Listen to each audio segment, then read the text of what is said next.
I'll be the MC tonight. Small duties, but it'll be fun. I'm glad I'm here to listen to all the stories. On behalf of the Park Rapids Lakes Area Arts Council, I want to welcome you all here tonight for the third annual live performance of the Great American Story. Remember the theme, connecting through storytelling. That's what we're here for. We hope you all enjoy it. And then also the Region 2 Arts Council. Again, that's your general fund dollars from the state of Minnesota helping us do events like this. So that's a very important thing. All right, we're ready to go. Okay, again, numero uno, Rose. All right, so can you hear me okay? First thing. All right, thank you. You're beautiful. That's what I said. I don't want to go. Please stop asking me. I was 50 years old, sitting across from my sweet-faced, silver-haired mother at the green Formica table in the kitchen of her tiny apartment, tracing my finger on little white hearts on a red vinyl placemat.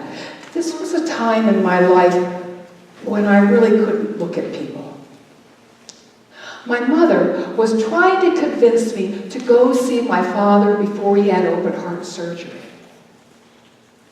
I hadn't seen my father in 5 years. It had all the promise of being a beautiful spring day. One of those soft days with yellow sunshine, and warm caressing breezes. You could smell the new green grass sprouting from the earth.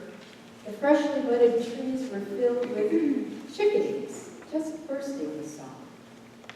The floor of the woods was a carpet of wildflowers. Yes, this was going to be a beautiful spring day, a gentle day on a gentle land. That should not have been witness to this tragedy. Well, I announced my plans to retire and to move to Minnesota. And my friend said, "Oh, Sue, you do know how cold it is there." Well, I had this conversation many times as I closed out my career as a library administrator in Urbana, Illinois. Now, Urbana is down toward the southern edge of the Midwest, and folks there complain if it is below freezing for more than a day in January, or if they have to shovel even an inch of snow. They thought I was nuts to move north. All right, I am Tina. And I'm Colleen. We are the Wonder Weaver Storytellers. Now, we have worked together for many, many years, and in those years we've shared adventures, we've shared memories, and we've shared stories. And this is one of those stories. It starts out that I grew up in Minnesota. And I grew up in North Dakota.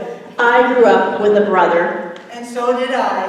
So we took our stories about growing up in two different states at about the same time, put them together to make one story.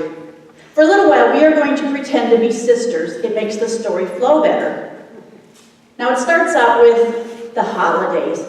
It did not matter which holiday it was. Our mother made the biggest turkey in the world. Born during World War II.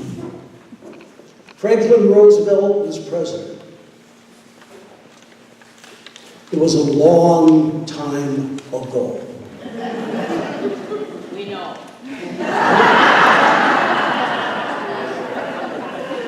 Some fellow travelers out there. Well, as you know, times were entirely different.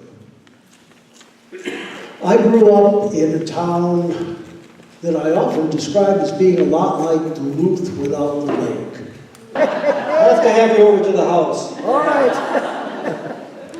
Well, the votes are in, and our two finalists are Sue and the Wonder Weaver. Round two begins. Tina and Colleen.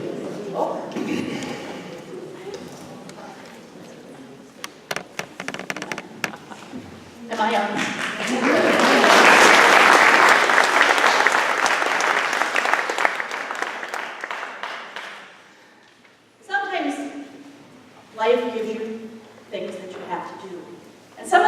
sometimes are joyous, happy, sometimes poignant, sometimes sad.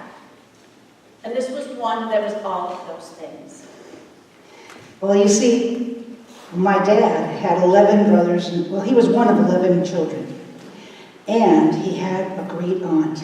Now, of all the 11, well, there were 10 aunts and uncles on his side of the family. Of all of those, his aunt, my great Aunt Myrtle, was my favorite. She was an amazing woman. She wasn't like my mom, who sewed all my clothes. She would come into Grand Forks and take time to go to Norby's department store and buy each of her daughters 3 or 4 new outfits.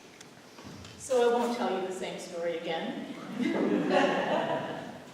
I knew we had met before. His stringy charcoal hair. No, it can't be him. No, it couldn't be him. Too thin. And that nasty scar on his cheek. He looked like he'd been sleeping outside. Probably homeless. I started to walk away, but his deep brown eyes held my gaze. I couldn't leave. What if it was him? But I've had a wonderful time. Let's give him a big round of applause.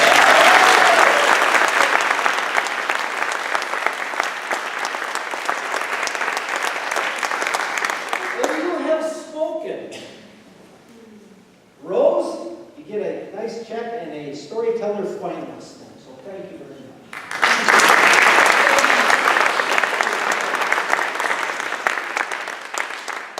Well, the same to you. Thank you very, very much.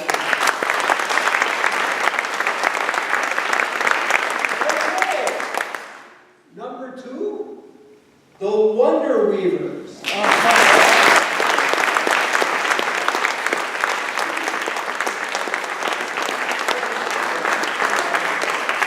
So, she had us all. Again,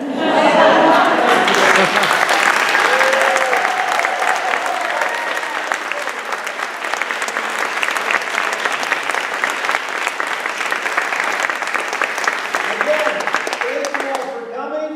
It's a wonderful event. Now, remember, the Arts Leap is still ongoing. You've got all day tomorrow to travel around and catch up with the rest of the Arts Leap. There's folders in the back. So again, thank you for coming. It was a sheer delight.